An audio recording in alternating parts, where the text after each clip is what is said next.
আমেরিকার বেঁধে দেওয়া সময়সীমার কোনো অর্থ নেই তেহরানের কাছে। ওয়াশিংটনের দেওয়া কথিত চরমপত্র প্রত্যাখ্যান করে ইরান জানিয়েছে তারা কোনো আলটিমেটামে বিশ্বাসী নয়।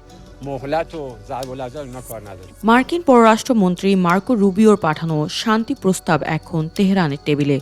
ওয়াশিংটন শুক্রবারের মধ্যে জবাব আশা করলেও ইরান স্পষ্ট করে দিয়েছে যে তাদের সিদ্ধান্ত কোনো ঘড়ির কাঁটা মেপে আসবে না। বিবিসির এক প্রতিবেদনে উঠে এসেছে এই প্রস্তাবের টেকনিক্যাল দিকগুলো পর্যালোচনা করতে সর্বোচ্চ নেতা থেকে শুরু করে রেভলিউশনারি গার্ডস ও সংসদীয় স্পিকারের ঐকমত্য প্রয়োজন, ফলে উত্তর আসতে বিলম্ব হওয়াটা স্বাভাবিক।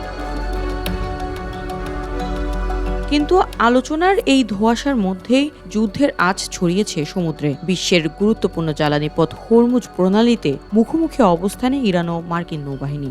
বিক্ষিপ্ত সংঘর্ষের জেরে প্রণালীটি কার্যত বন্ধ থাকায় বিশ্ববাজারে খাদ্যপণ্য ও অ্যালুমিনিয়ামের দাম এখন আকাশচুম্বী। এদিকে উত্তাপ বাড়ছে লেবানন সীমান্তেও।